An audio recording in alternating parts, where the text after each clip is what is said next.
everybody. Awesome. All right. There are a lot of strong candidates tonight. Why are you the best choice to represent Ward 5? Why should the people of Ward 5 choose you over your opponent? Vincent Orange. Good evening. My name is Vincent Orange, and it is an honor and a privilege to participate in this candidates forum. I am elated for this opportunity to serve and provide and to restore pride in Ward 5. During my 2 terms as a Ward 5 council member, we jump-started economic development, school and recreation center modernization, created jobs, affordable housing, and much more.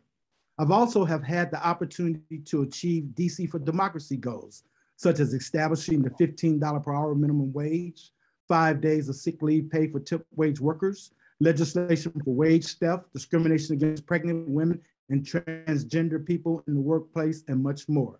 Today, Ward 5 is an extremely attractive place to live, work, play, and be educated.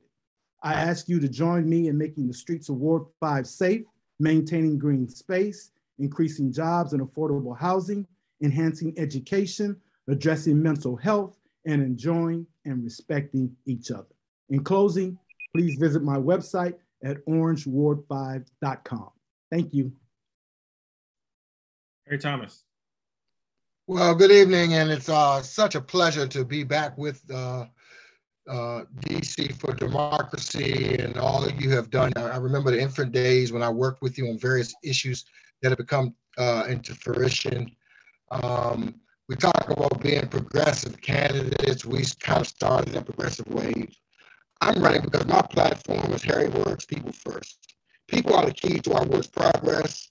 New ideas and new ideals must work together in our communities. People before policy, people before development, people first. Information and community involvement are key to finding solutions and to our delivery of services for our residents. Let me just say this. We need to continue to be progressive and proactive and participate in this new wave we have leading to high. We need to continue to have people in the process. Thank you. Gordon Fletcher. Hello, I'm Gordon Fletcher, and I've been a resident of the District of Columbia for 20 years, and almost half of that time in Ward 5. I'm a current ANC commissioner in the North Michigan Park community, where my wife Brittany and I have purchased a home. I'm the current Ward 5 Democrats chairman and former Democratic committee man, where I ran on the Donald Trump slate. I've won 6 elections in Ward 5 to date. My top 3 policy areas are safety, education, affordable housing. Safety means that we want to reduce harm to Ward 5 residents through full implementation of the NARE Act, more funding for mental health programs, and safer streets for all Ward 5 residents. Education means we want to ensure that your neighborhood school is your best option and not your last resort. Affordable housing means we want to ensure that anyone who wants to live in Ward 5 can live in Ward 5 without risk or fear of displacement. Thank you very much. I'm Gordon Fletcher, and I hope to earn your endorsement. Zachary Parker. Hey, everybody. I am Zachary Parker, a former 7th grade math teacher. I'm an educator. I'm a son, brother, godparent. I was elected in 2018 to the State Board of Education, where I now serve as president. And I'm proud of the work that I've been able to do alongside neighbors to increase funding for our schools, to restart Ward 5's Council on Education, to increase COVID safety in our schools, to help seniors stay in their homes through the Stay DC program, and help thousands of neighbors register and make a plan to get vaccinated. My work has shown me firsthand the many obstacles that families are facing simply to have their basic needs met. And I'm running because the status quo is not working. The system is broken. And so as we emerge from the pandemic, it will be essential that we elect a visionary leader that can both think big on the issues, but that can assemble diverse coalitions that will advance truly affordable housing, that addresses the root causes of violence, that improves our schools and improves street safety and so much more.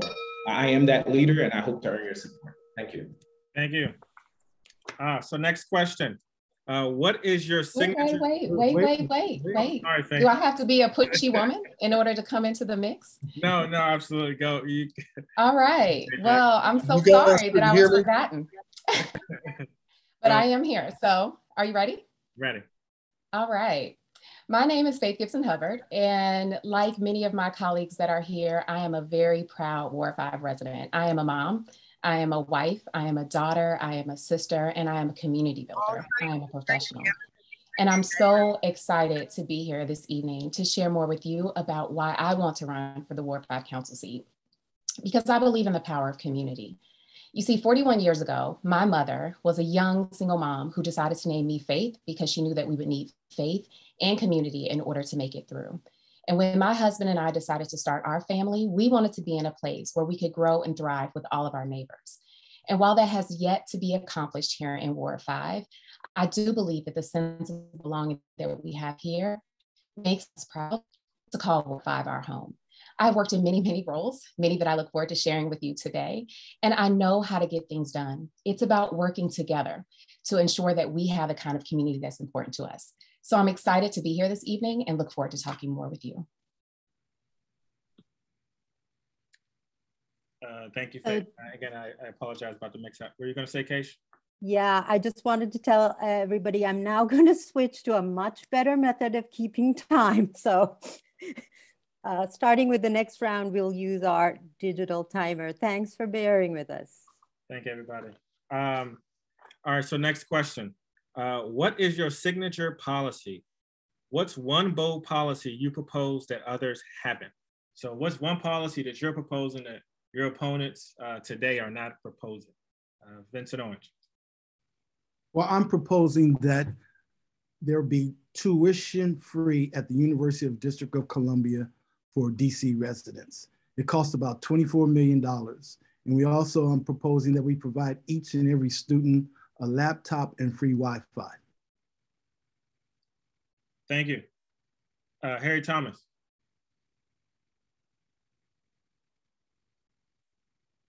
You have to unmute yourself.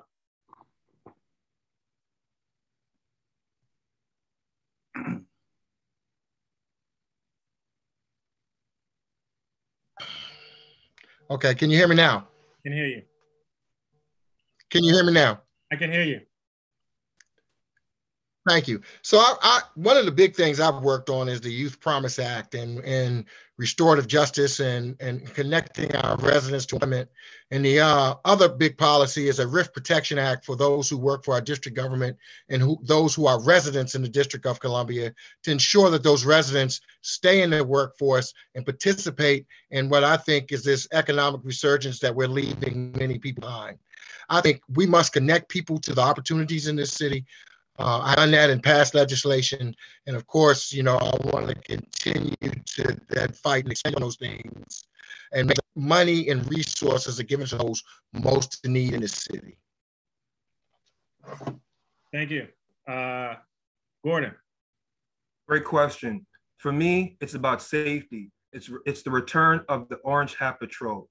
This is something that I know a lot about, starting with my ANC 5808. Through my leadership and through the support of my colleagues on ANC 5A, we're able to bring back the Orange Hat Patrol, which is modern day community policing. Let's make sure that streets and communities are being held safer by members of the community. Also, working with various government agencies, not just MPD. We're talking about OAG, we're talking about DDOT, we're talking about other comprehensive agencies that can help with safety of our communities. And when we talk about safety, we're not just talking about crime, even though that's number one, because families, young people, older people, everyone in between should be able to leave their homes at nighttime and feel safe. They should also feel safe walking their streets with speed bumps and speed humps as well, transportation safety. So we could do all of that together by bringing back the Orange Hat Patrol, having that fully funded through community policing and utilizing all the various agencies all around our great ward. We need to utilize our agencies in a much better clip than we currently do. And if we bring back the Orange Hat Patrol with modern day community policing, with the amazing residents that make up Ward 5, all of our lives will be better and we'll have safer streets. Thank you very much. I'm Gordon Fletcher. Thank you, Gordon. Zachary. Great question. I encourage those watching to visit Zachary4ward5.com, where you can see a range of policy issues. I'm proud to run a campaign where I'm leading with ideas and running what I call leading with a substantive vision. One thing I would highlight is the opportunity that the city has to invest in cooperative businesses that has a strong legacy here in the district, but across the country, namely within Black and Brown communities as a way to build wealth, but also expand ownership within the workplace.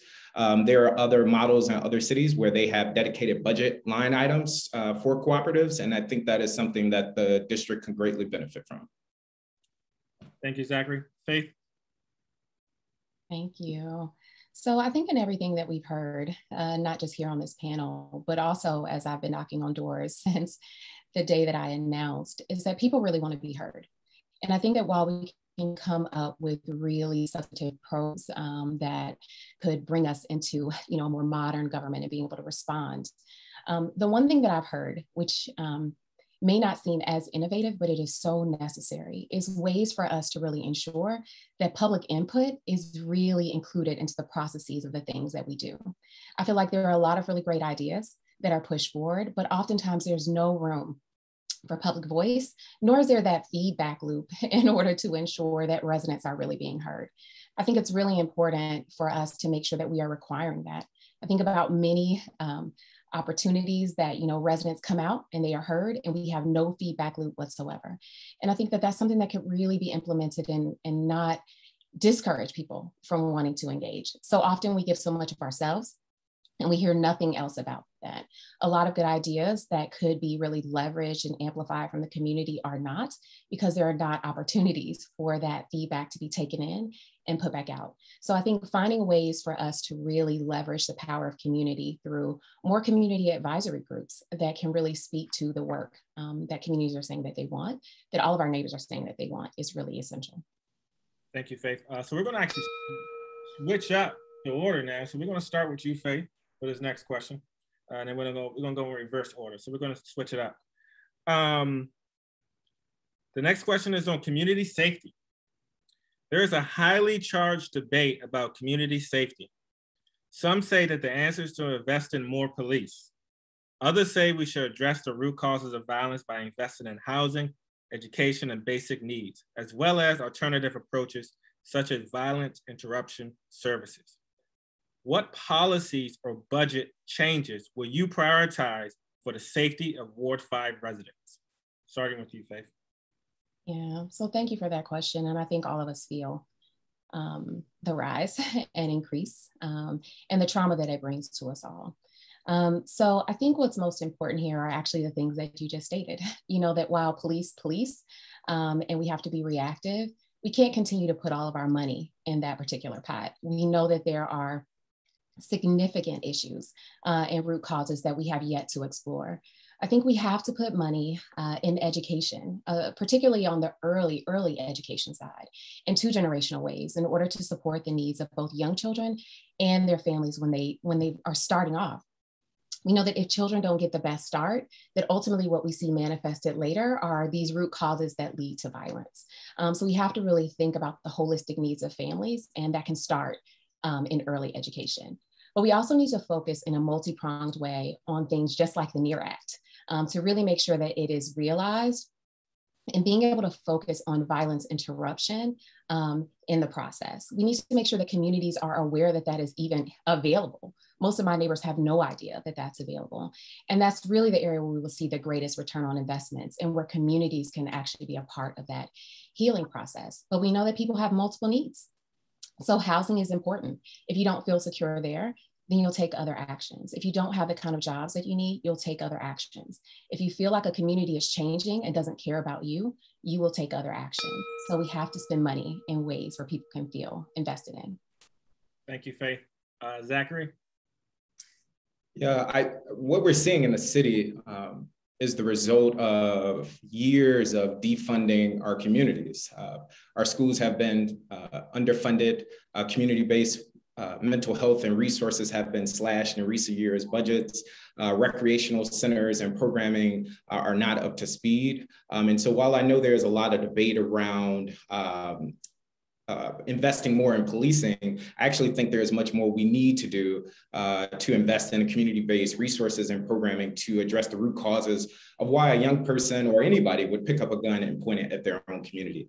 I fully support the Police Reform Commission's recommendations and advocate for decentering the police and our holistic view around how we increase public safety. I'm proud to have put out a Safe Streets platform following a routine incidents of tragedy in our streets where cars are mowing people down repeatedly, and now our young people are paying the price.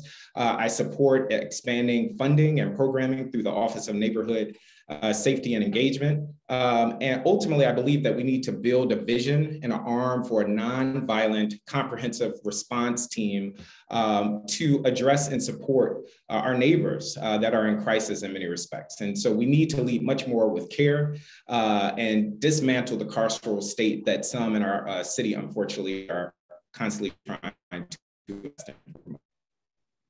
Thank you, Zachary. Gordon? Can you please repeat the question? Just want to make sure I heard it correctly. Absolutely. There is a highly charged debate about community safety. Some say the answer is to invest in more police. Others say we should address the root causes of violence by investing in housing, education, and basic needs, as well as alternative approaches, such as violence interruption services.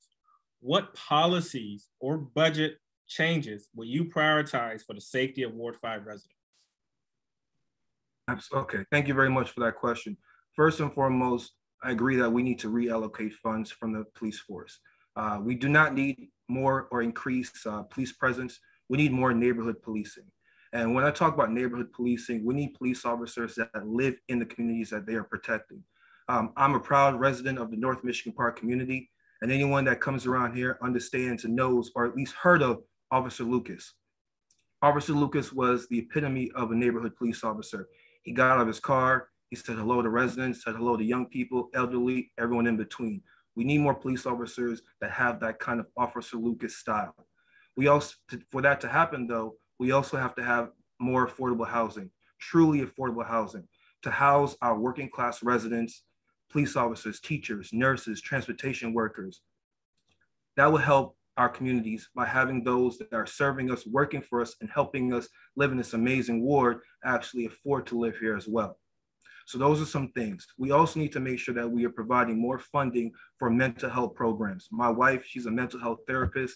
I understand how much that can change a young person's just mindset through being able to explain and talk through their emotions. So many of our young people deal with trauma at such a young age. And so we have to find ways to provide avenue to support them. So funding and also reading. We have to make sure that students and young people can read and have opportunities to read at a very young age. Thank you so much. Harry Thomas.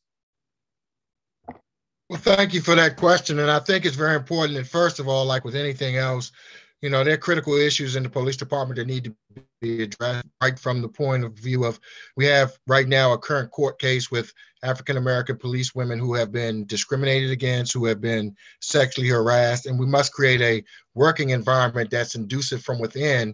And then we must create a community environment that connects our police back to the community. I was a product of Metropolitan Police Boys Club. Most of my interactions when I grew up with positive relationships with those police officers being connected to our communities. Public safety is a #1 issue, and I don't care who you are. The first call you're going to make is 911.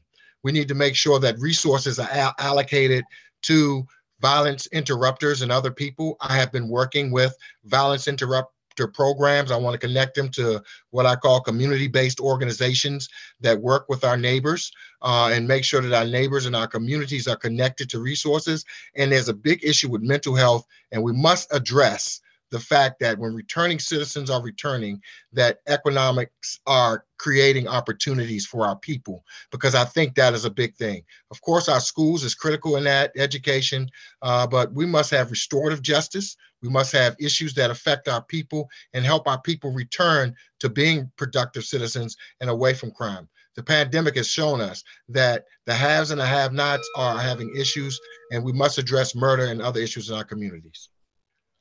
Thank you, Eric. Yes, first thing we need to understand is that the district government is nearly a $20 billion organization. We have the dollars to address education, community policing, affordable housing, and jobs.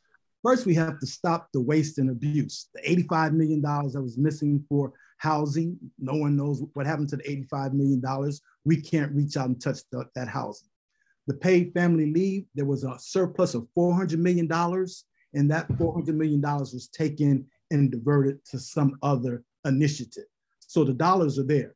We need to fund the Birth to 3 program to make sure that our children are ready when they take that seat in kindergarten. And the Birth to 3 initiative will address that. We need to ensure that our children can read independently upon entering the 4th grade, and that they can add, subtract, multiply, and divide. Because if not, they cannot regurgitate what they read in the 4th grade. You cannot introduce them to decimals, fractions, and geometry so they can move forward. In terms of affordable housing, we need to build housing for our minimum wage workers. You know, I was very instrumental in establishing 15 minimum wage. I had a housing program that would provide home ownership. We need to fund it. And job creation, the jobs must go to DC residents. And at the end of the day, our dollar must circulate in the District of Columbia.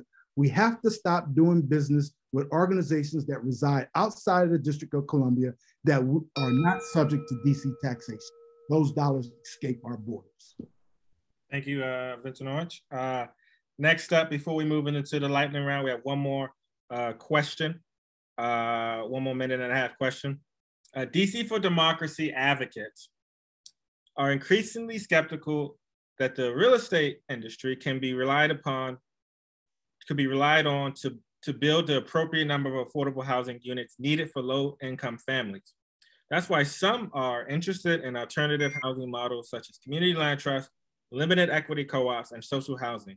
What role, if any, do these models play in your housing platform? In addition to that, what does a just housing system look like in Ward 5? So this is an opportunity to expand upon what your housing platform is, as well as we would love to hear how do alternative housing models like community land trust, limited equity co-ops, and social housing play into your platform. And so we're going to start out with Faith first. Thank you. So diverse. I think what you just said there is what's really important. And I think when I was so fortunate to be able to buy a home to almost 12 years ago in this ward and be able to put a stake in the ground. And we know that many people no longer have that opportunity because we really have to think about housing as on a holistic spectrum through housing affordability. And that means all of the things that you just mentioned, ways in which we not only ensure that there is a creation of new affordable units and that there is sustainability, but also that you're able to tap into all the ways in which people want to be able to live in a community. Some people want to rent, some people want to buy. And I think that making sure that you have these opportunities for access to that is really important. We know that the racial wealth gap is real. And many of the people who the city who was built upon, they no longer can even be able to stay here because of the fact that we don't have the same types of money within certain communities in order to be able to put that stake in the ground. So being able to look at opportunities, as you mentioned, around co-ops and various different ways, and even leveraging even more, I would also say, even inclusionary zoning, which I think is another opportunity in order to get people into the area where they can also be able to buy property is really essential. But we also have to prepare people for that. So I think we have to look within that pipeline as well around how you counsel people to be prepared for those opportunities. Thank you, Faith. Zachary. You know, I so appreciate this question. We've seen tens of thousands of Black and brown folk pushed out of the city, namely because of the lack of affordable housing. My own family that has been rooted in DC for generations now lives in Oxon Hill, Maryland, because they no longer can live in the city that they grew up in. And so to the question of those non-market avenues to affordable housing, I fully support that. At Zachary4ward5.com, you will see me emphasizing the importance of community land trusts, co-ops, and other means. I also think there's a lot more that we can do in terms of expanding the bounds of our HPAC program for working class folk who make a little bit too much to qualify and don't make enough to be able to fully leverage and buy homes that are $700,000, $800,000 like many are in Ward 5. I also think there's a need for our government to leverage and seize public land in order to expand our affordable housing stock.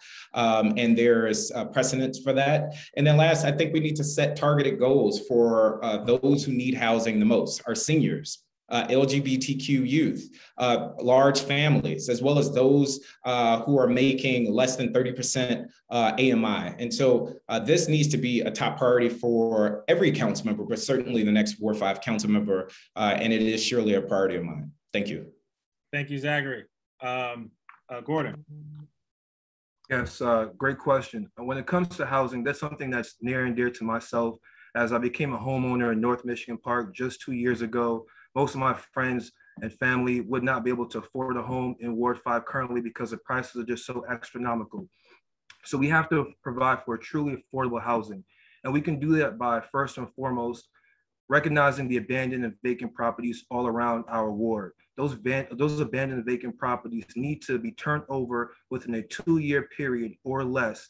And those individuals, those owners, need to put that house on the market at actual, truly affordable housing prices. So that way, like I said earlier, teachers, nurses, police officers have the ability to purchase a home in the district.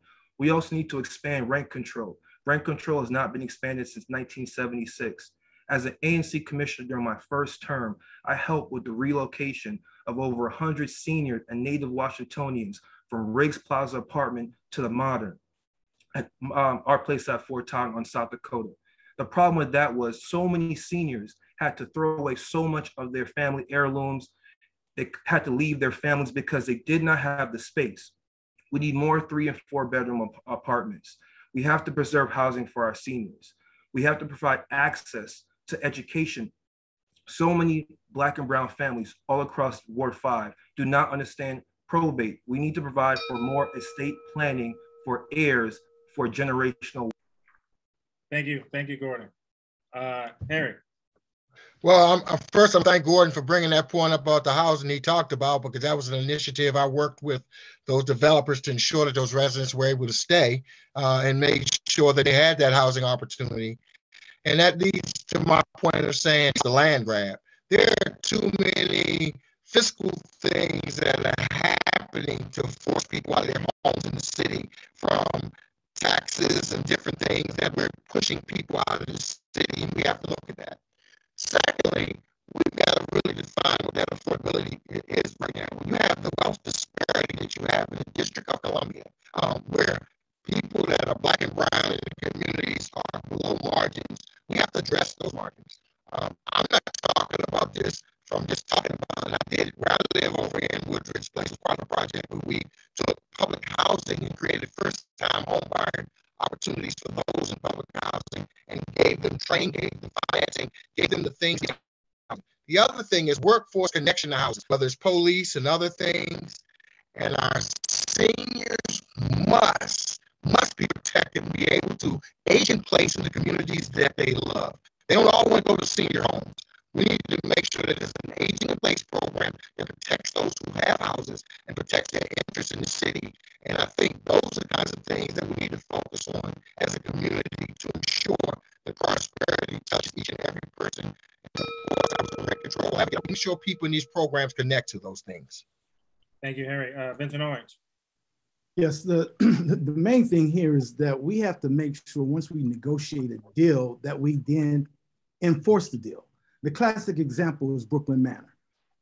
DC government provided $47 million in incentives, and there were supposed to be 535 units for those families that would be able to stay in Brooklyn Manor. Right off the top, that number was cut down to 435 units. And now they're building little sections where only the low income folks will be in a certain section. And then you have other sections for other high class folks. The thing is, when we gave them that $47 million, we have to be there for enforcement. Affordable housing, we've built housing. We've built housing in Union Market. We've built housing around Catholic University. We've built housing over in Fort Totten, but we need to ascertain who's living in those houses. Did we follow the rules? Was it supposed to be 50% of the area median income, those folks living in those units? In addition to that, I proposed that we build 2,000 units throughout the District of Columbia for minimum wage workers and seniors, 600 to 700 to 800 square feet facilities. People kind of laughed at it, but now we see all these developers are building those type of units. And we also need to build units to keep our young people in town, because what we don't want to do is lose our intelligence and move them outside the city. When you look at how we fund tuition, we're sending our students. Thank you, Vincent Orange. So now we're going to move into the lightning round, y'all. We got some lightning round questions. So once again, if you agree, or if you vote for, if you're in favor, if you agree, thumbs up. If not, thumbs down. Is that clear, folks? Sound good? Do we have a thumbs up and thumbs down? No. Well, choose your. Oh, okay. I see. Not the actual, but okay. So there's. So this is a visual activity, right? Yeah. So thumbs up if you agree. Thumbs down if you don't agree. All right, we good? So let's get it started. We got a couple of lightning round questions, and also we're good on time too. Earlier this year, the council passed a bill. I think we lost you for a second, Jeremiah. So Jeremiah, please hold up, because I keep getting texts that I'm going in and out and the audio is not working. So if I don't do thumbs up, I want to make sure people's not, because I can't hear. It's like Faith was going to say, you went out and we couldn't hear the last part of what you were saying. So it's technical issues that may not work with this. Okay. Can folks hear me now? Are we good? Okay. Yeah. Earlier this year, the council passed a bill that raised taxes on some of the wealthiest DC households to pay for housing vouchers to help end homelessness, higher pay for childcare workers, and monthly stipends for needy families. Would you have voted for this bill if you were on the council? So we got Gordon, yes. Faith, yes. Zachary, yes. Harry, yes. Yes. And Vincent, yes. Okay. Do you support police-free schools?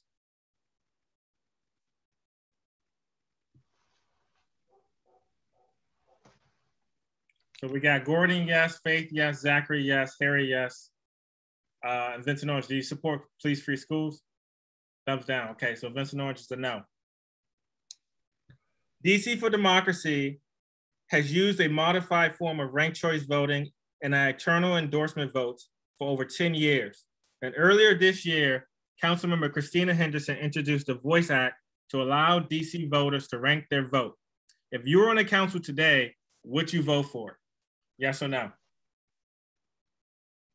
Okay.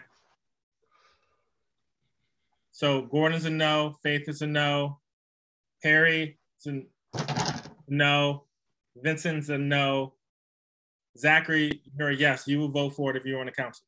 Although I would like to expound on it, but I'll do it later. Yeah, I was going to say, I think this is a question that shouldn't just be a lightning round question. It really does need additional explanation. I would have to agree with Zachary on that.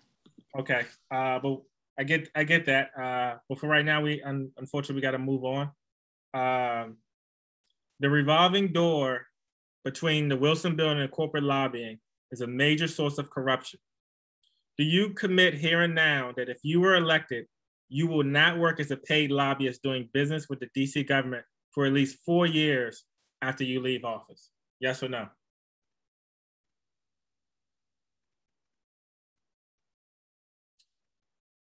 Gordon's a yes, Faith is a yes, Zachary's a yes. Is that a yes, former Councilmember Orange? Is that a yes? Yes, okay. Harry Thomas. I think he may be frozen. I would say I couldn't hear you. The question was a lobbyist question. Would you commit not to be a lobbyist? No, I would not be a lobbyist. Okay, would you? But You would not be a lobbyist. That's the answer. 4 years after leaving office. You're a no? Yes, that's a no. Okay. In the 2018 election cycle, voters overwhelmingly voted to raise the minimum wage for tip workers, but the council overturned the voters' decision. In 2022, voters will again be asked if they support raising the minimum wage for tip workers. If Initiative 82, One Fair Wage, passes and there's a vote to overturn it, would you vote to overturn it? Yes or no? No, no. Gordon's a no, Faith is a no, Vincent Orange is a no, Harry Thomas is a no, Zachary's a no. So you're in the council and the voters pass Initiative 82 to raise the tip minimum wage, you would not vote to overturn it. Gotcha. No one will vote to overturn it. Do you support lowering the voting age to 16 years old? Okay. Gordon's a no. Faith's a yes. Zachary is a yes. Vincent Orange is a no. And Harry Thomas is a yes. Okay. Do you support the Metro for DC proposal to provide $100 of free Metro ridership each month to every DC resident? Okay. Okay, Gordon's a yes, Faith is a yes, Zachary's a yes, Harry Thomas is a yes, Vincent Orange is a no. Okay. And the last one is, if elected, will you commit to using public financing for all your future re-elections? Yes or no? I'm sorry, what was the question? It broke up. To use public financing in future elections, right? Yes. If you're elected, would you commit to using public financing for all your future elections? So Gordon's a yes, Harry Thomas is a yes, Vincent Orange is a yes, Zachary's a yes, and Faith is a yes. Okay, well that is our lightning round, folks. So we're gonna move over to 1 minute questions before we move over to the audience questions. And we're gonna start with Vincent Orange first since we came around. So we're gonna start with Vincent Orange, Faith, Zachary, Harry, and then Gordon. I do have one suggestion that if you're gonna go from, because you keep putting in the same people first and last, you know, if you understand what I'm saying, because you're going from one end to the other, it's supposed to go into the middle sometimes and letting them be first and work out. So that's just an observation. I agree with you. I'll give a thumbs up, Harry. I agree. So we're going to start with Harry Thomas. We're going to move to Zachary. We're going to move to Faith and Vincent Orange, then Gordon. We're going to start in the middle this time. It's democracy, folks. There you go. Thank you, brother. Yeah, you working. People have spoken. 2 bills that have been introduced in the DC Council, one by Councilmember Louis George and one by Councilmember Che, to make the Office of State Superintendent of Education more independent of the mayor. Would you support Che's bill, Louis George's bill? Would you support Che's bill and Louis George's bill to make the Office of Superintendent of Education more independent of the mayor? And so you get 30 seconds, 1 minute per candidate. Starting with you, Harry. Well, I think as a council member who sat there with education reform and Mario takeover, I think that one of the things I always said that we were leaving out critical components, those people who we rely on as educators being more involved in the process. So I think I would have to look at a hybrid part of that and make sure that it fit a model where we do have more input, because I think we hire these educators to be educators. My mother was a principal of a school for over 30 plus years. I understand the school system and what it means. And I think we need to make sure that they have more input. So I would probably look at a hybrid and have to look at the whole package. As you know, legislation evolves in different ways. Being a former council member, I would want to shape it to give the school system a little more autonomy in the process. Thank you, Zachary. I I agree with Harry that I would want to shape it. I do appreciate Councilmember Louis George's legislation. I would want to lengthen the time that we made alterations to OSSI and the state board's authority. Obviously, this would be a very complicated process, but I think it all speaks to the issue of our current system where parents don't have an adequate voice, where teachers don't have adequate voice, where parents were promised our schools would be ready on day one and they weren't, where we see the systematic underfunding of schools in wards 5, 7, and 8. And so I would support Councilmember Louis George's legislation with some alterations, namely around time and process. I also think the State Board of Education needs to be institutionalized a bit more. If I could quickly squeeze in the ranked choice voting matter, just go back, I would say I have deep concerns around what I've heard from older residents in particular, and I support the council making it a ballot measure so that the public can vote up or down whether or not they want it versus the council. Thank you, Zachary. Thank you, Zachary.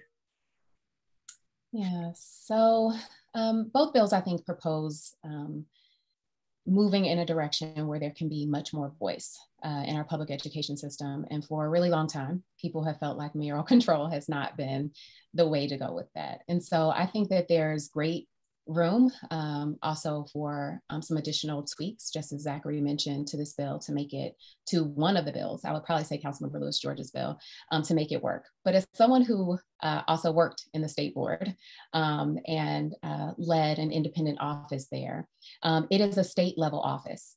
And so I think what we also really want to focus on are the issues that parents are dealing with at the school level. I am a DCPS parent.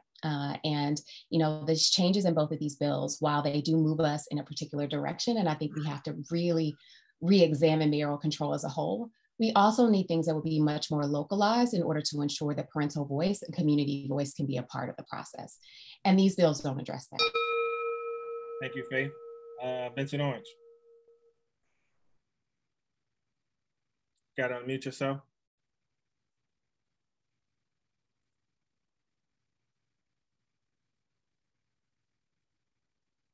Okay, I think y'all muted me. But let me just say that I believe the question is, can OSSI have more control? And yes, I could be in favor of OSSI having more control with defined goals. What has bothered me for a long time is that we don't have a goal that 90% of our children will graduate from high school ready for college. 90% of our children can make the transition from elementary school to middle school. Yet we're paying these superintendents $200,000, $300,000, and they don't have goals. There's no measuring stick. And that's why we're stuck around 40 to 50% of our students able to make the transition from elementary school to middle school. 50% of our children able to graduate from high school. We need to get into the classroom and find out what is being taught. What is the curriculum? And is that curriculum able to achieve the goals that we put forth? So yes, I would certainly be in favor of more goals and more control and more of an independence and check on. Thank you. Thank you, Vincent. Gordon. Thank you for the question. And yes, I would support Councilmember Janice Louis George's bill.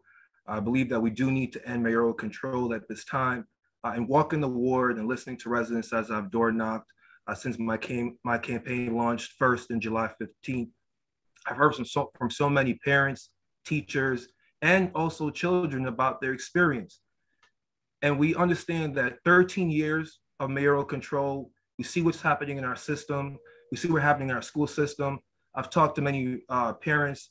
They're so disappointed that all the schools in Ward 5, DCPS schools, were not ready for COVID-19. They were not ready to come back to school this school year. That's disastrous for our parents, for our teachers, and for our children. So for those reasons and many more, yes, unequivocally, I would support her bill, and I would support relinquishing mayoral control over the school system. Thank you. Thank you, Gordon. So next question, starting with you, Harry Thomas. This one is on childcare. It's a growing issue here in the city. How will you expand access to high quality childcare for children under 3 to ensure no parent has to pay out of pocket for childcare? Harry Thomas. A great question, and I don't mind going first twice in a row because I think I led in this. You know, I had an opportunity to oversee Parks and Recreation, and we had some of the most vibrant free child care facilities that existed in recreation spaces during the day. We also had cooperative programs that residents could come in and do and use those facilities for cooperative play, cooperative opportunities. And so I think that's one of the things we're going to have to go back to. We eliminated those opportunities for folks, and we need free access to childcare because that is a huge barrier in employment and safety that we're trying to nurture. And so I would immediately go back to partnering with our community-based organizations as well as our Parks and Rec organizations and even our libraries that don't get used in the daytime and utilize those facilities in a multi-purpose way to create that kind of programming in those facilities. We had one of the best child care programs in Parks and Rec, got that eliminated. Zachary. Yeah, I would fully support fully funding the Birth to 3 legislation, which is something that we as a city have yet to do. I'm afraid that may be influenced a bit by politics. Currently, Ward 5 has about 2,500 empty seats, meaning there are many children in our communities that are not provided the access to early child care that they need. And that Birth to 3 legislation will provide resources and funding and programming to support that. I also think there are innovative partnerships that can be established between communities, but also developers when they are coming in to say, how do we carve out space for centers to be closer to neighborhoods and communities and parents so they can take advantage of them. But I think fully funding Birth to 3 is a main lever to execute in closing that gap in Ward 5. Thank you. Thank you. Faith. So I'm coming to you live from my son Colton's bedroom, and he will be 8 in a few weeks. And childcare, when we started him at Petite Scholars in Ward 5, which has multiple locations, made life possible for him to have the type of rigorous engagement that he needed. And also it made it possible for both myself and my husband to go back to work. But I also know that childcare is extremely expensive. And I also know that the childcare workers who work to nurture my son and our family every single day were not paid in the ways that they should have been. I also know that childcare is not well connected to our systems of public education in the city. And so many children also start school sometimes, and that disconnect is already there.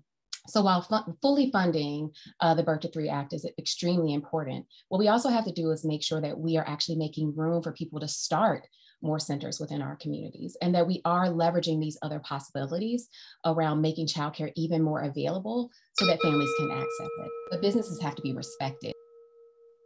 Thank you, Faith. Vincent Orange. Yes, childcare is supreme. And until we really address that issue in a positive way, we're never going to be prepared for when other emergencies come about. You know, we were hit with this pandemic, we were all caught off guard.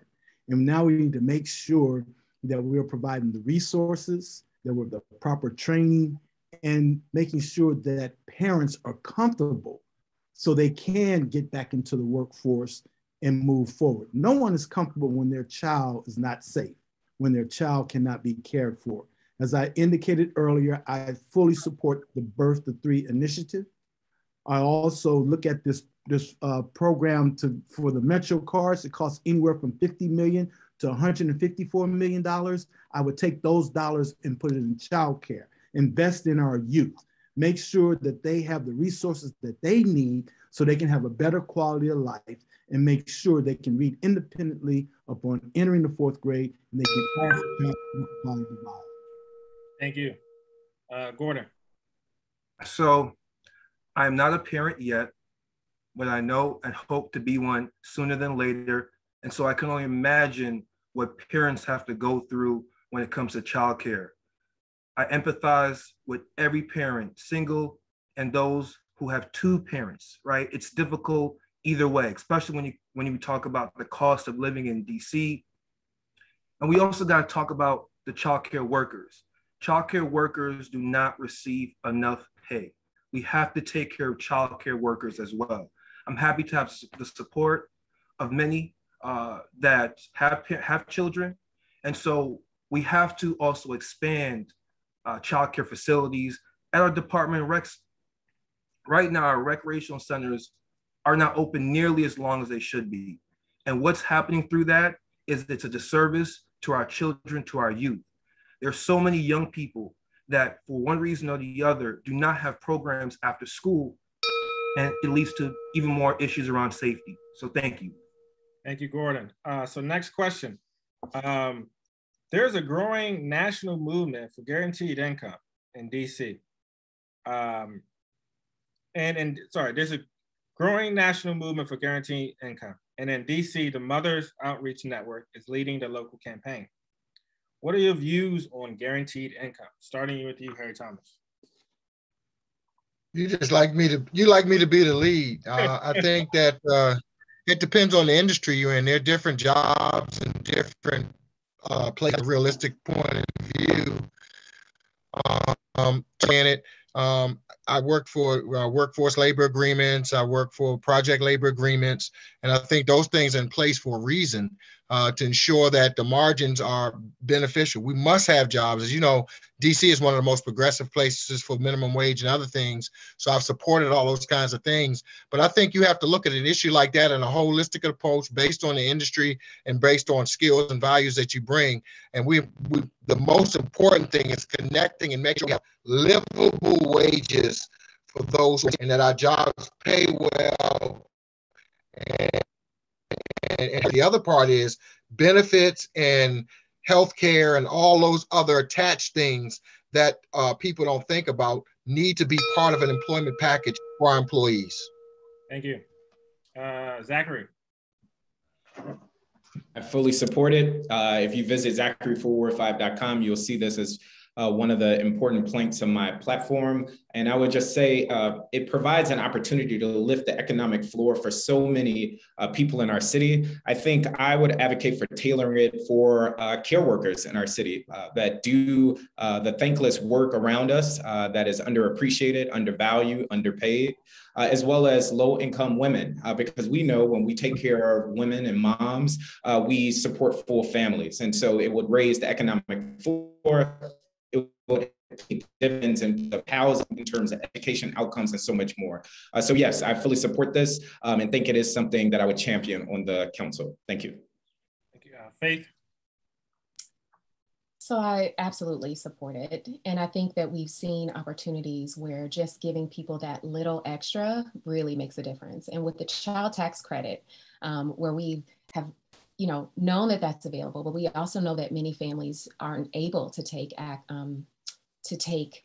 advantage of these different refundable tax credits that often happen because some people aren't filing taxes or they aren't making enough money in order to have to do so. But the child tax credit, especially this year, was another really great way in order to give some additional income to families in order for them to do with it what they needed to do. And I think anything that we can do to remove the stigma that families have around needing help is really critical. And universal-based income will allow us to be able to remove that stigma. Everybody needs a little bit of help. We've all had help at different points. And this is a great way in order for us to really give families that help and support that they need. As Zachary said, it's true. As a mom, if you support moms, if you support families, you will see that return on investment. Thank you, Faith. Vincent Orange. Well, I have a record of providing for good wages. I'm the one that established the $15 minimum wage in the District of Columbia, pushed for the living wage, increased the unemployment benefits, and also doubled the wage tip salary, although we're still trying to get it up to $15 per hour. So I am really interested in guaranteed contractual opportunities for DC residents and DC businesses.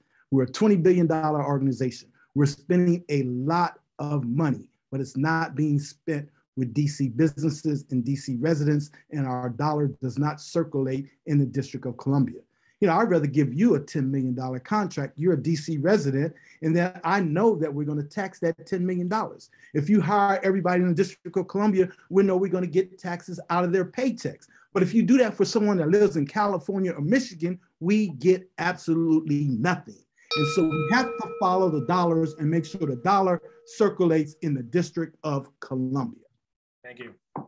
Gordon.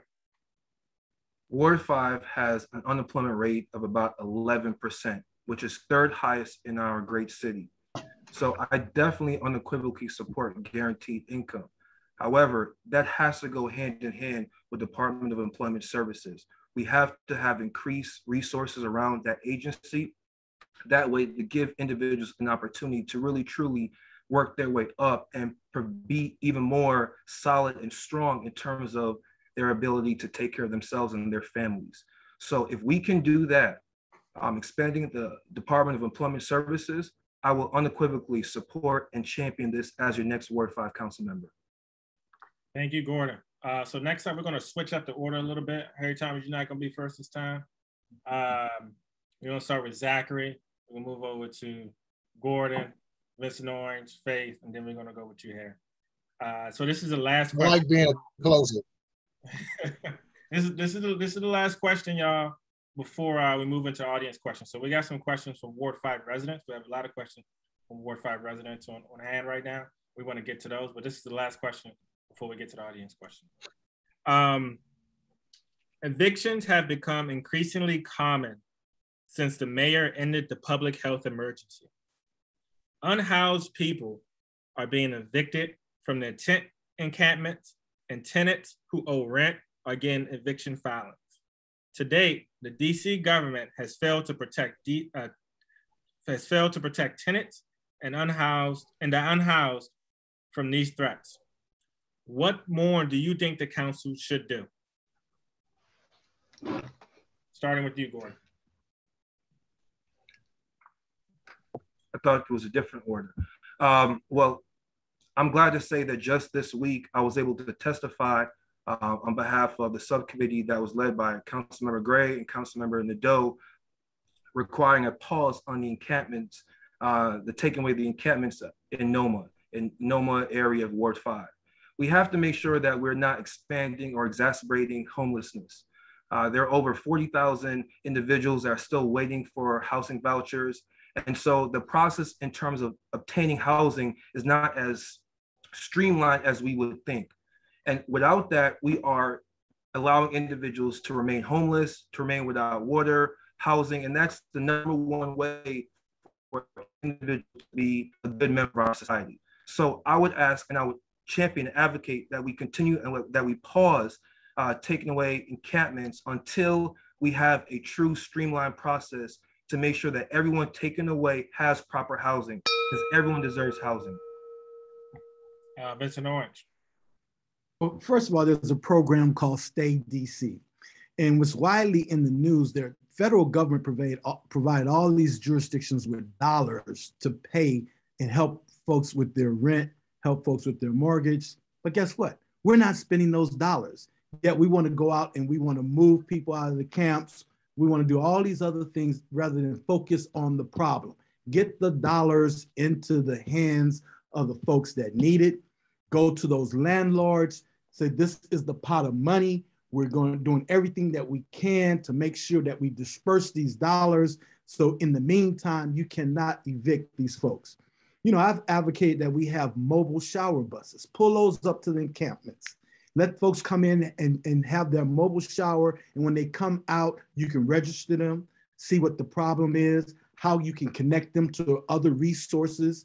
And it's just being able to embrace everyone because the dollars are there.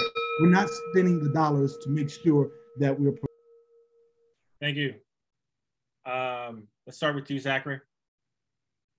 Yeah, so I'm going to try and fit in a lot here. So there was a question about taxes. To the last question, I just want to quickly say there is so much bloat in our $17+ billion budget that I don't think raising taxes needs to be the immediate step. There is a great opportunity to spend money better in the ways than we already do.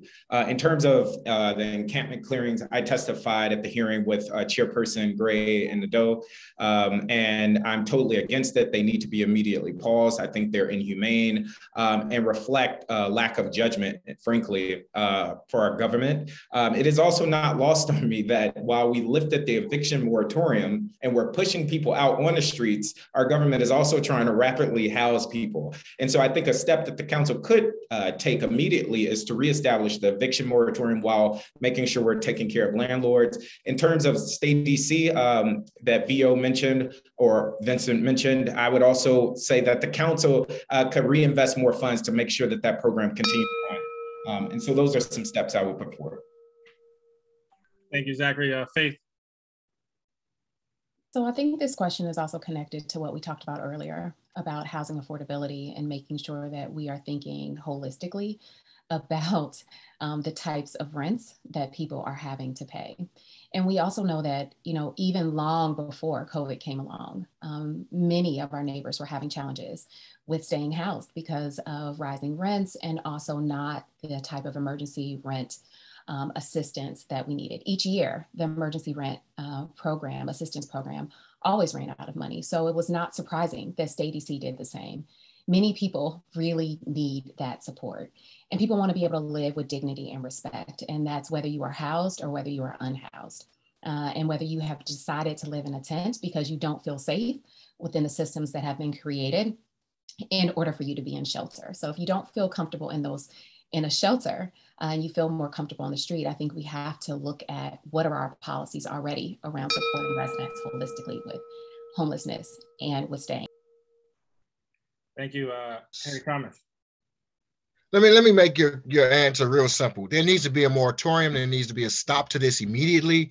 We need to protect our residents, and we need to look at the issues within it that are causing things. For example, I met a homeless man yesterday who has no ID, no way of getting those resources. We're doing a horrible job of connecting our residents with the resources to make sure that we can adequately place our DC residents in housing situations. As you know, we have residents who are in this situation and what I want to say to people is this: while people in their mind may want to act like the pandemic is over, the impact is certainly not, and the pandemic still goes on. So we still need pandemic protection for our residents, and even those landlords need some supplements so that we can keep those people in housing and other places.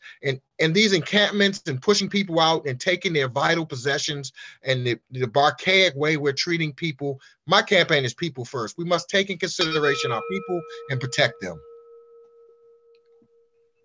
Awesome, thank you, Harry Thomas. So now we are going into the audience questions. So we have a lot of audience questions, a lot of engagement. So we have a number of categories. I'm going to try to mix it up a little bit. I'm also going to try to combine questions because we have a lot of duplicate questions. So we chose some of actually for our questions, we let the audience vote. So they upvoted some of these questions as their #1 question. So all of these questions tonight by the audience were submitted by Ward 5 residents. So we're going to start out. The first question we're going to start out with is on the environment / public health. This has been something I know a lot of candidates have been out in the community talking to residents about. It's a question we've gotten email from a number of Ward 5 residents. This one comes from both Connor and Eckington, and Stephanie and Brentwood are both concerned about this particular issue. The Brentwood community suffers from environmental and health concerns resulting from a high concentration of polluting sites. If elected, what do we do to prevent additional polluting facilities like the proposed Aussie bus terminal from entering Brentwood, as well as to improve the existing harmful conditions? So this one's about environmental justice. The Brentwood community again suffers from environmental health concerns resulting from a high concentration of polluting sites. If elected, what will you do to prevent additional polluting facilities like the proposed Aussie bus terminal from entering Brentwood, as well as improve existing harmful conditions? We're going to start out with you, Gordon. Point blank, Ward 5 needs to stop being the dumping ground. And that begins with the Brentwood community in Ward 5. Numerous times I've supported and went to the Brentwood community to hear and listen to residents as they talked about the issues around air quality and environmental injustice. You smell it as you go in the neighborhood. You see it as well. it leads to lung cancer, air quality issues with your dog and children.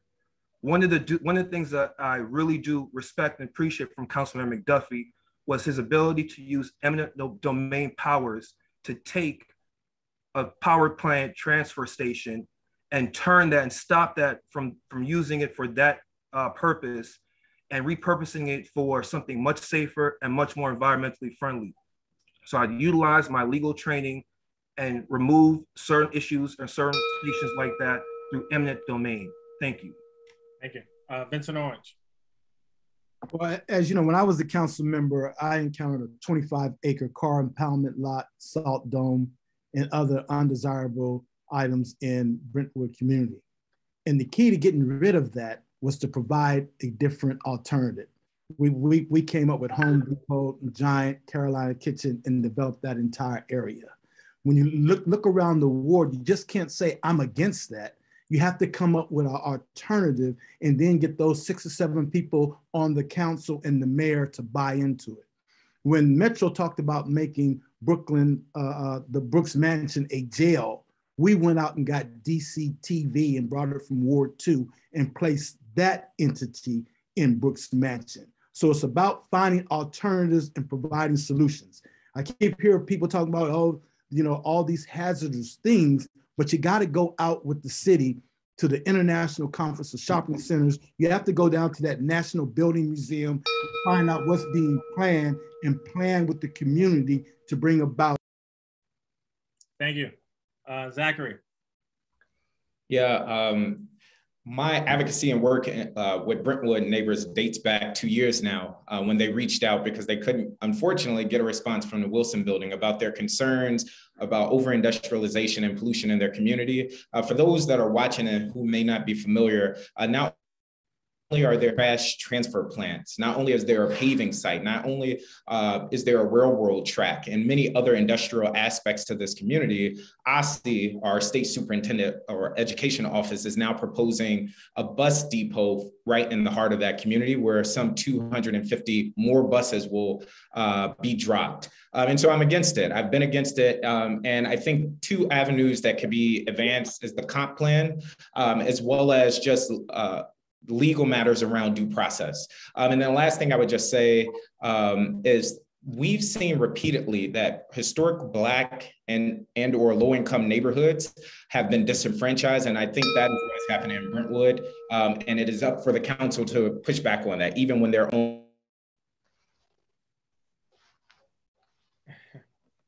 Thank you. Faith. So in Ward 5, we have the most industrial land and has been acknowledged for a long, long time. And the Brentwood community has been very clear about their position, about what they need in order to live in a community that is safe.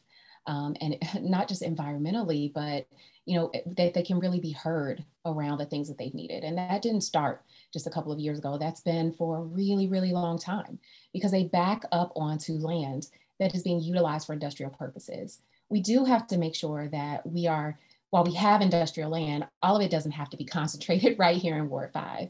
We need to make sure that as we're asking, you know, about sharing opportunity, that there might be opportunity for some of these things to be moved elsewhere, or maybe even trying to leverage other partnerships to move it out of the district, as we also have industrial land outside of the district.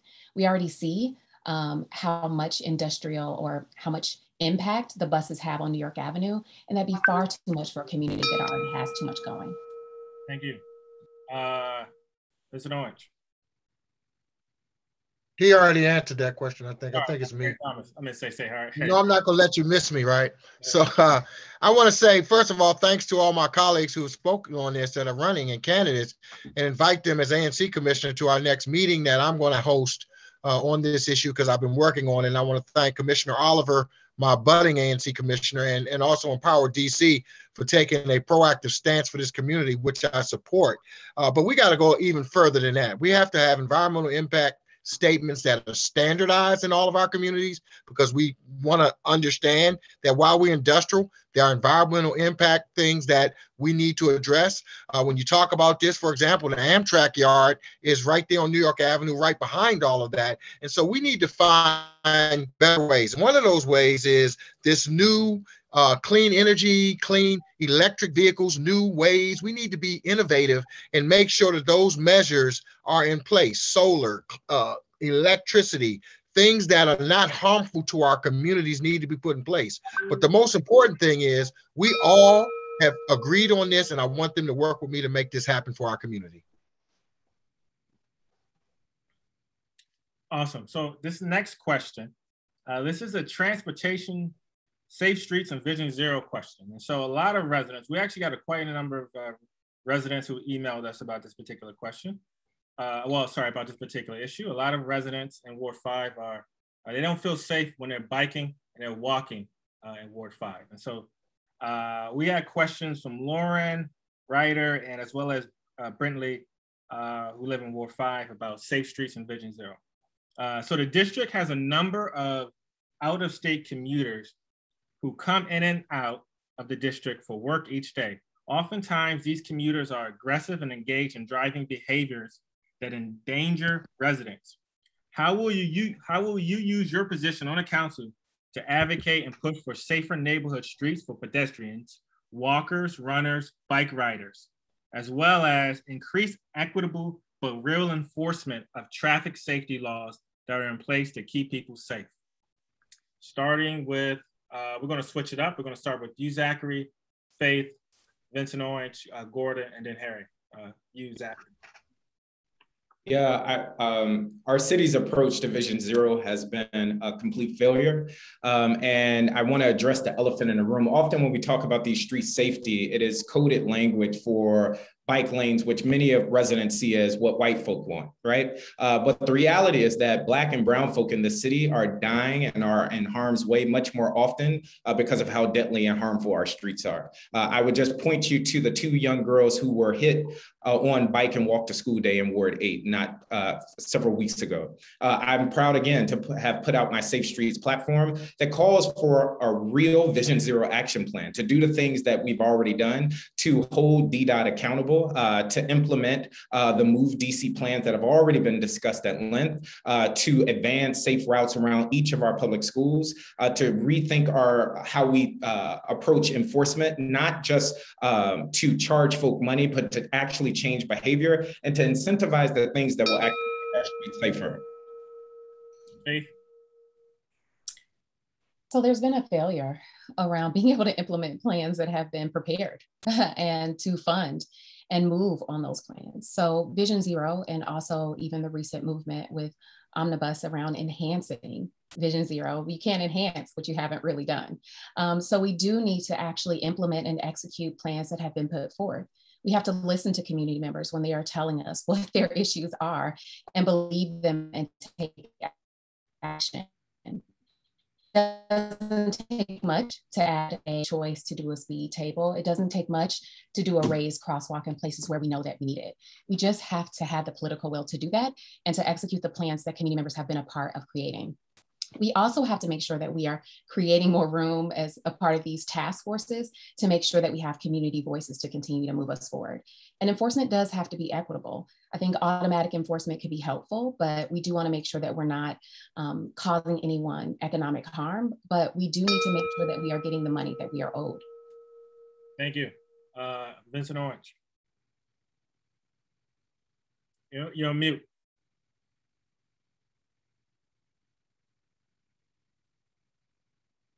First of all, I want to applaud the residents of Ward 5 that have actually gone out throughout the ward and put those signs out, slow down.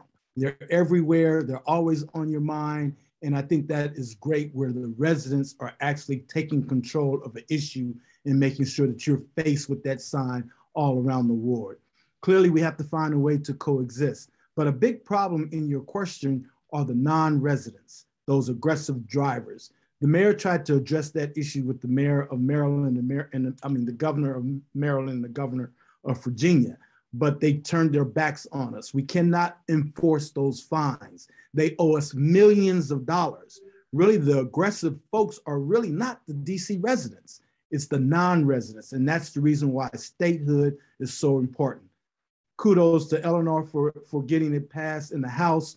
We have two knucklehead senators that need to get on board because we're in control and we could have statehood. So we have to keep pushing so we can tax its source and be in control of our own destiny. Non-residents are our enemies. Thank you. Gordon. We need a comprehensive overhaul to our transportation system right here in Ward 5.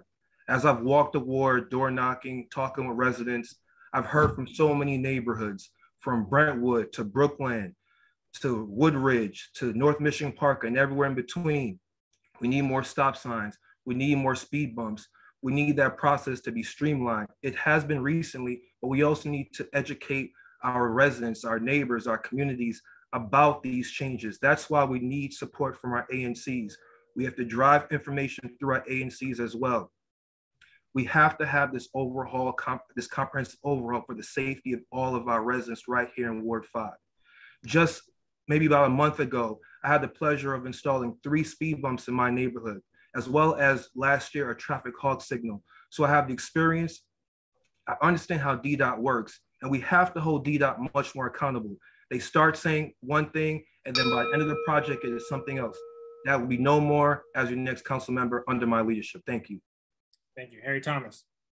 First and foremost, let's call it what it is. It's economic injustice in Ward 5. Because you can go in other parts of the city, you see these flashing stop signals, these traffic control devices in the middle of streets, which our ward has been ignored and not given. So we need to fight for that. Secondly, we need to really address the elephant in the room. How are residents going to get along in this process where the biking community and the car community are not at odds with each other? Where, for example, on West Virginia Avenue, they put in all of the bike lanes without consulting the neighbors who don't have anywhere in the back to park.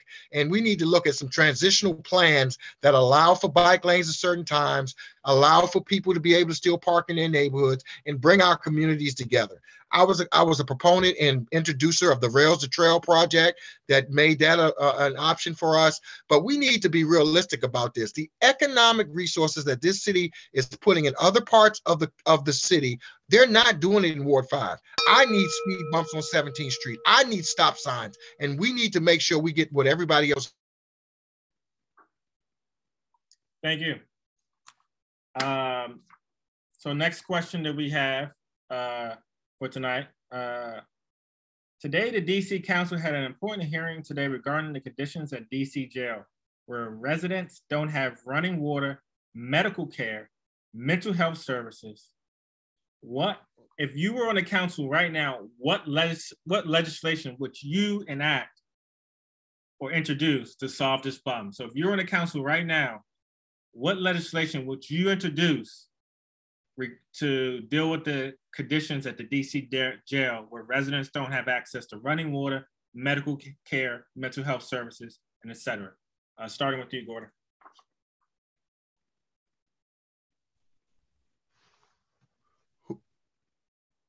Who were you starting with? Starting with you, Gordon. This is a great question. As a teacher, as a professor at American University, I always teach about DC statehood, and I teach about the fact that for us to obtain DC statehood and really want to acknowledge our word in the hill, Eleanor Holmes Norton, we have to be able to take back our criminal justice system, and we have to do more for our returning citizens as a whole. More than half of returning citizens are under the age of 50 years, under the age of 35, which means that they have a lot of life to live, and they need housing, education to do so. When it comes to the conditions in the DC jail, I know there was a lot of talk and conversations around whether or not we should have a new jail or repair our existing jail.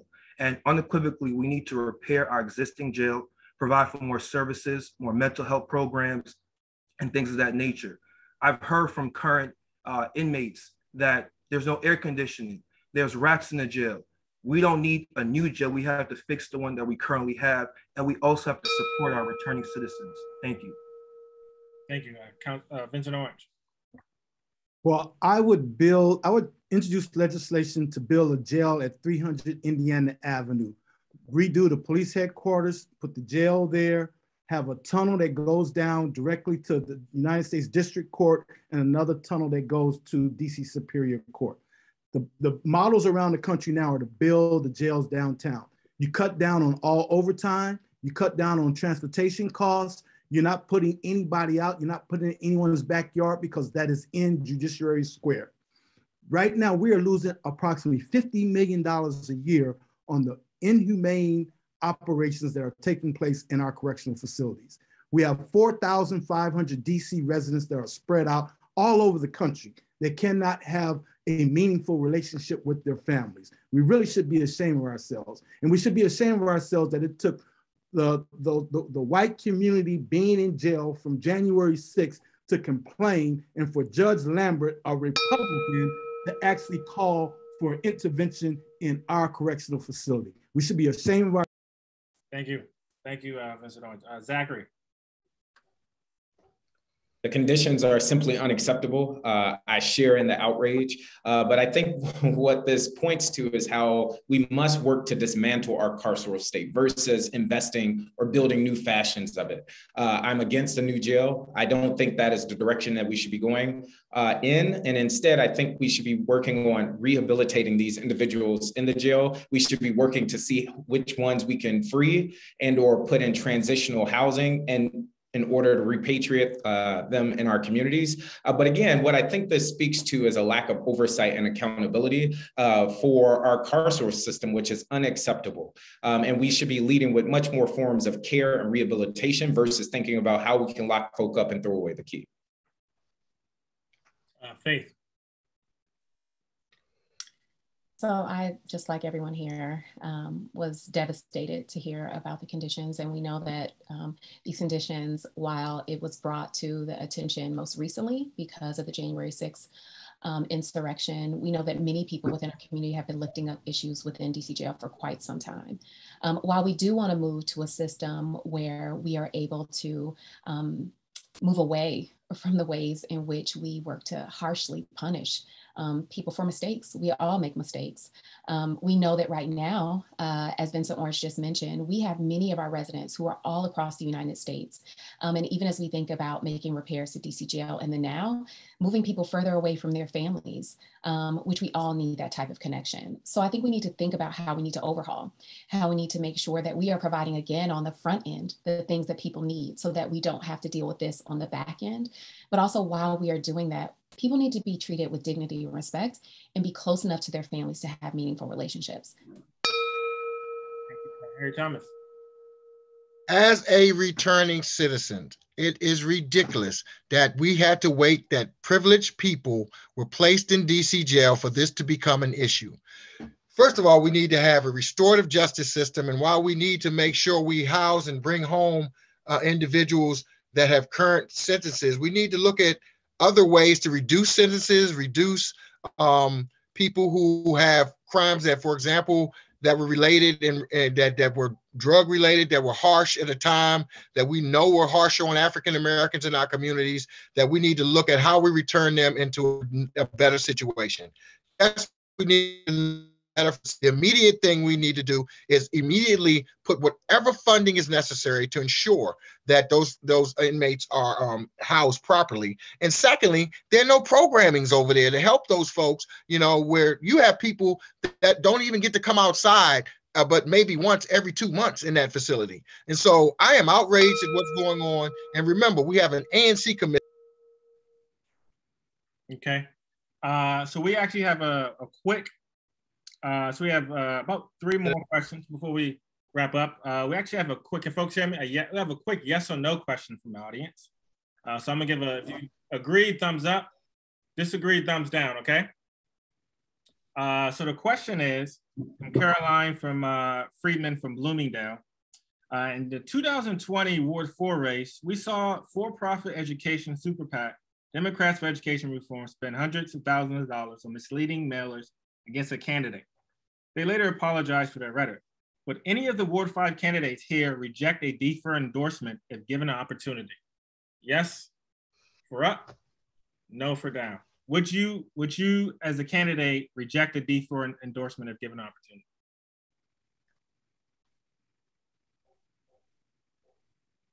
Okay, Gordon, yes. Vincent, yes. Harry Thomas, yes. Zachary, way up, yes. Harry Thomas, yes. So all of these individuals are rejecting the D4 endorsement. Did you say my name? Yes, Faith, Jeremiah? yeah. Faith, yes. I got you. So we have just two more, y'all, and then we're going to wrap up and we have closing for tonight. The last audience question for the night comes from Kim. And she is really concerned about Brooklyn Manor. What do you do to ensure that the Black families in Ward 5 are able to stay in place in the face of lucrative redevelopment deals that are replacing the DC's few remaining family-sized apartment units with 1 and 2 bedrooms? In the specific example of Brooklyn Manor, where the ground is about to be broken, a study showed that families will be displaced. What can the Brooklyn Manor families and others in positions of imminent displacement count on from a new Ward 5 council member? So this is about displacement, y'all. What will y'all do to ensure that Black families and families in general are not displaced in Ward 5? And starting with you, Gordon. Thank you for this question. We have to protect our Black and brown families and all families in Ward 5 that deal with housing insecurity. We have to do this by ensuring that developers have homes and apartment buildings that have 3 and 4 bedroom units. We have to expand rent control. We also have to do education. We have to educate our people, all families, around the power and the importance of probate and estate planning. That is how we move generations. Education and housing are the top 2 ways to move a generation. My wife and I, we're blessed to own the home that we live in right now. And this, for our future children, this will be their home. And that is a big deal when it comes to generational wealth. Just in my neighborhood, I use my legal training to help a neighbor transfer their home from one resident to her home now. And she passed away, unfortunately, a couple more weeks after that. But now that home is in the proper possession. That's a Vincent Orange.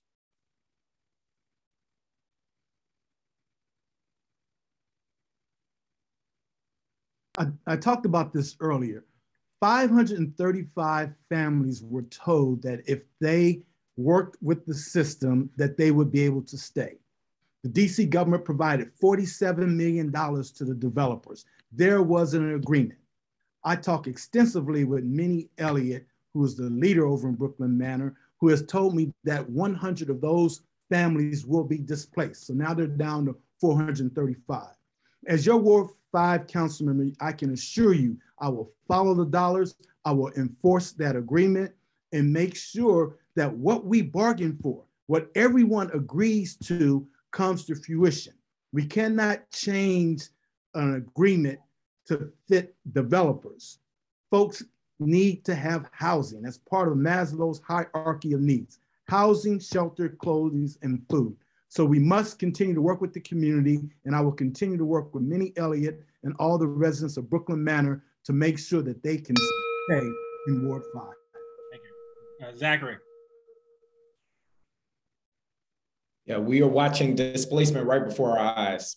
And what is most troubling is that the folk that are meant to be fighting for residents are often silent or siding with the developers. We see it time and time again, where developers are handed the keys to the city, handed the keys to the development, and they are allowed not to keep their promises. So a few things I would highlight. One, the families in Brooklyn Manor currently need greater forms of assistance. There are several residents that I know personally that are on long wait lists, waiting and hoping that they are not ejected from their homes, given the looming development, before they can get assistance so that they can stay in the city. Two, I think we need oversight and accountability for the development to make sure that they are keeping their promises. We need larger units so that families like Ms. Davis that I know, who lives with her daughter and her grandchildren and her great-grandchildren, can stay as a family unit. But more importantly, we need to hold developers accountable. Thank you, Zachary. Faith. It's about accountability and making sure that we also stand with our neighbors from Brooklyn Manor to ensure that the types of housing that is needed is the type of housing that they receive. You know, moving to 1-bedroom units, studio units that are not at all prepared for families is not what Brooklyn Manor residents thought that they were going to be getting, just because they wanted to be able to live in dignity and respect.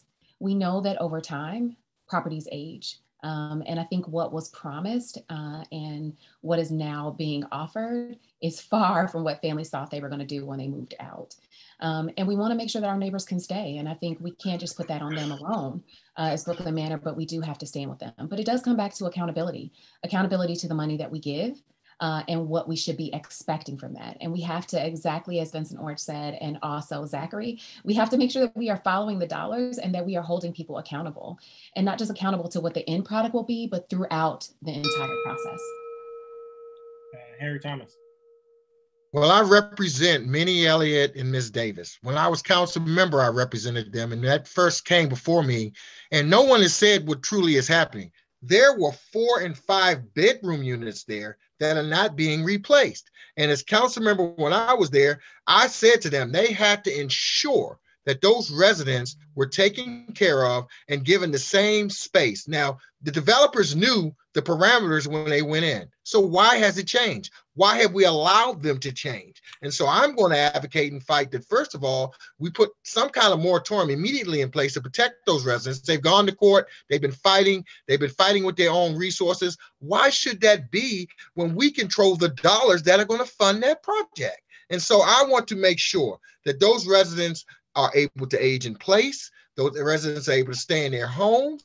Those residents get the same match for match. And as Faith just said, how are you going to move a 4 and 5 bedroom family into efficiencies in 1 and 2 bedrooms? Before we move into closing, y'all, because we're just at about time, before we move into closing, I want to give y'all 1 minute to address anything that you did not get an opportunity to address before. So whether it's ranked choice voting, whether it's a housing issue, anything that arose tonight that you did not get an opportunity to articulate your answer, I'm going to give you 1 minute to articulate your answer. Starting with you, Gordon. If there's anything tonight that came up that you felt as though you didn't get an opportunity to fully articulate your answer, you get 1 minute. Thank you. 2 things. Bike lanes. I'm supportive of increased bike lanes within Ward 5. However, I want to make sure that there's a balance between bike lanes and protected bike lanes and making sure that we're preserving parking spaces, especially for our seniors, our single parents, and our members of the disabled community. Next, when it comes to ranked choice voting, I'm proud to be the current chairman of the Ward 5 Democrats, and the DC Democratic Party has already issued their resolution and opinions around Voice Amendment Act of 2021. It's not that we do not support or against RCV. The issue within Ward 5 is that ranked choice voting has not been fully educated or disseminated around our most diverse ward. So therefore, because we have not done that step yet, we cannot vote to move forward with the Voice Amendment Act at its current structure. I do agree with diversity, and I do agree with expanding the council. Thank you very much. Vincent Orange.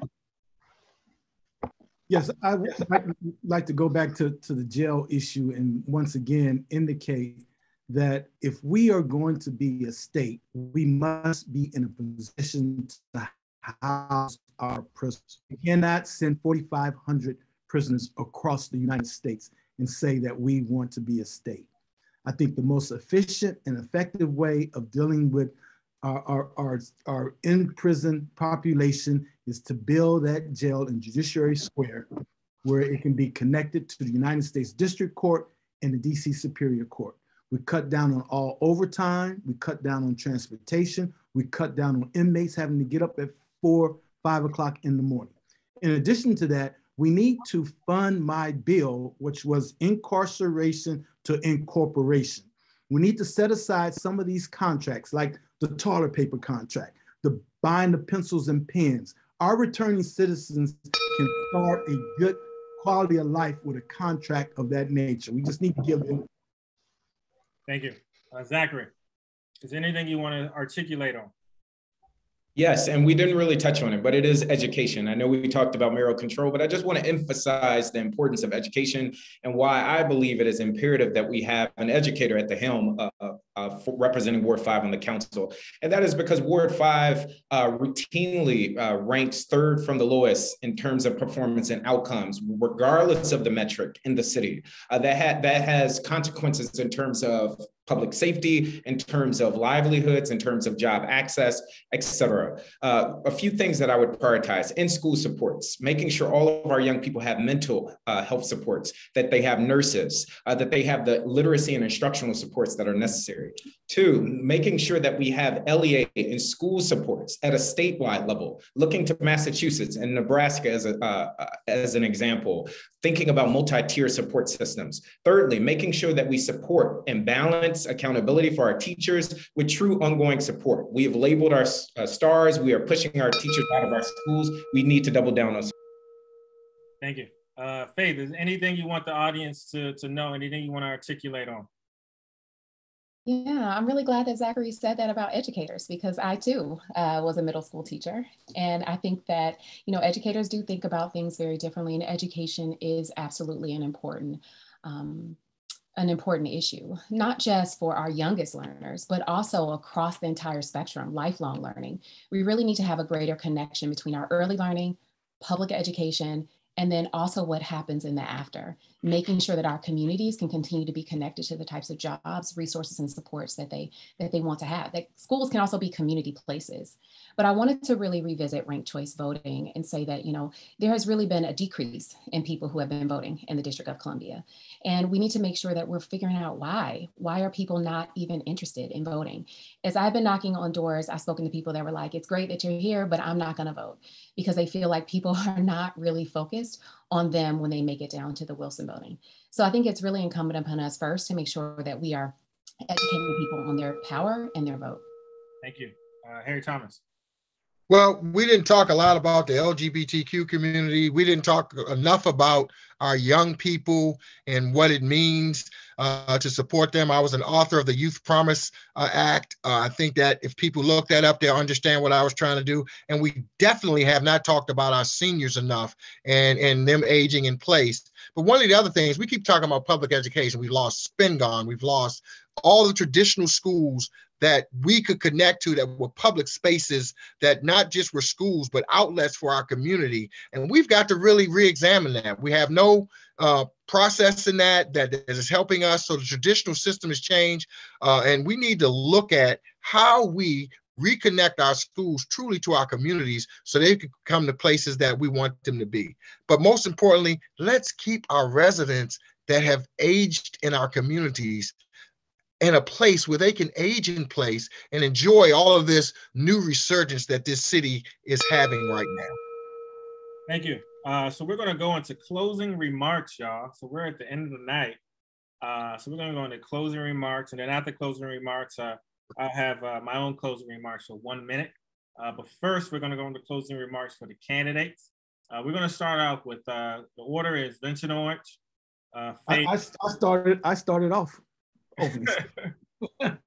But we flipped it around, so we've all been in and out. So yeah.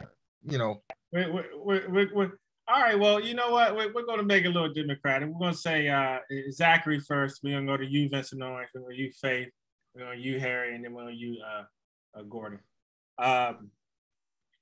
So we're going to start 1 minute closing remarks. Zach, what do you want to tell the audience as we wrap up tonight? Cool. Thanks, Jeremiah and DC for Democracy for hosting this debate. I want to thank my colleagues here tonight for a very civil and thoughtful discussion. And I just want to offer to the Ward 5 neighbors that are watching, in the months ahead, I would imagine you're going to hear some form of a request from those that would ask you to vote for them because of their work in a broken system, in our system currently. And I'm asking you for your vote so we can change the system.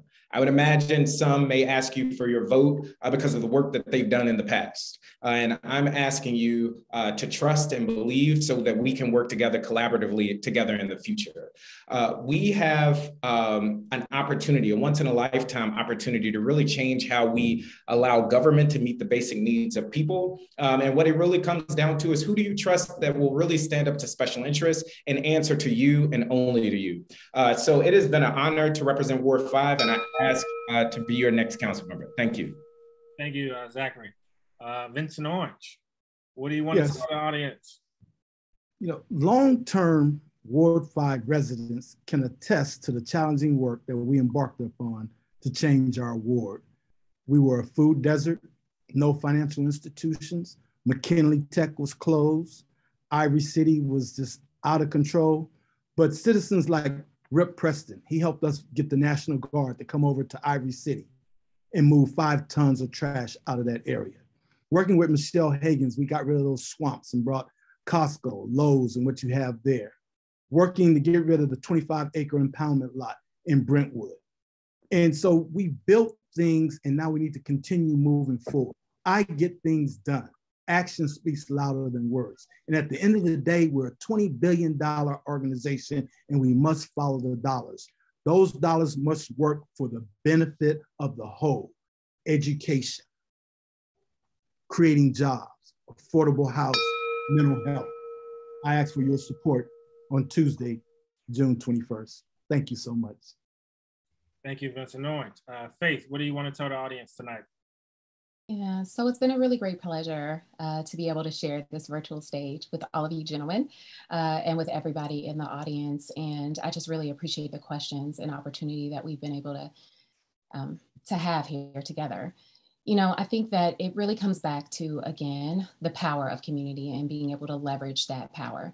And it has not always been leveraged. I would say that all of us here have really had experience working within the system and being a part of the system, but also knowing the disruption of the system is really critical. And as your Ward 5 council member, that is my hope. I want to work with you in order to build a Ward 5 where we can really focus on the things that are most important to each and every one of us. We want to make sure that we have a focus on lifelong learning, where we can make sure that we are all prepared for the future ahead of us, that we can really leverage the resources that are ahead in order to make sure that we have shared prosperity. We have to ensure safety and the well-being of all of our neighbors and neighborhoods. And that means that we need to prioritize affordable housing, and that requires accountable government. And so I look forward to doing that with you. Thank you, Faith. Harry Thomas. Let me just say thank you very much. I'm a shining example of restorative justice. I think that, you know, when you look at what happens on the council, you know, I was there at a time when some tough things happened, marriage equity, other things that we had to do, school reform, to get us to a point where we can even now make these things connect. But the bottom line for all of us is we must put people in this process, and we cannot have the new against the old against the new, and we can't have the residents who have been here not being a part of the prosperity of Ward 5. We have to find a balance. And I think that's what I bring to this table. I've had life experiences that I think connect to these residents. I'm the hardest working constituent service council member you will have. I think that's what's been missing. And I think connecting our residents to the resources and this billion and billions of dollars corporation we call the District of Columbia and service to our residents is what a council member must do. And so I'm asking for your support. Thank you. Thank you. Gordon. Thank you, DC for Democracy, for having this amazing forum this evening. I'm the most passionate, the most hardworking candidate that you will hear from throughout this entire race. The diversity of me being born in Jamaica, I grew up in New York, I've been in DC for 20 years, allows me to be uniquely equipped to lead and work with all great and most diverse Ward 5. I've served you as an ANC commissioner 3 terms. I've served you as a Ward 5 Democrats chairman twice, and I'm asking for your help and your support so I can serve you again in the capacity as your next Ward 5 council member. My heart's in this. I have the experience, I have the mindset, I have the temperament. I know how to bring diverse groups together, young, old, black, white. Last but not least, I want to support seniors. I want to make sure that they're able to age in place, live within Ward 5 as long as possible. Thank you so much for the opportunity, and vote for Gordon Fletcher. Thank you, Gordon. Keith, can you bring up the fourth slide? Keith, if you're there, bring up the fourth slide. Jeremiah, I'm gonna try to do that because Keith has been having some issues. I'll see if I can make that happen.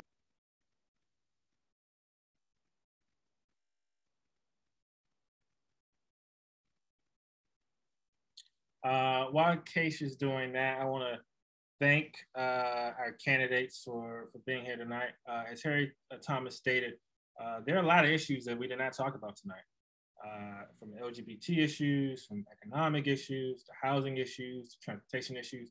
We weren't able to touch on everything.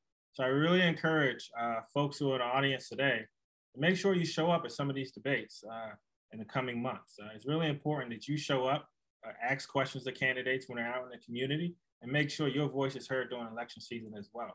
Because one of these individuals will be representing you as your Ward 5 council member. So it's really important that you engage them now on issues that matter to you and your family and your friends as well. And so again, we didn't touch on everything tonight. There are a lot of issues to be talked about. I really encourage folks to show up at forums, participate in questionnaires, go out into the community. Candidates are knocking on doors, shaking hands at farmers markets, talk to the candidates, meet them, and really engage them on your issues that matter. And lastly, I would say get involved as well. DC for Democracy has monthly meetups via Zoom right now because of COVID. Engage with our Facebook group. We have a very active Facebook group, DC for Democracy does. Follow us on Twitter, DC for D, at DC for D. Subscribe to our emails. Email dcfordemocracy.org. Go to dcfordemocracy.org. Subscribe to our emails.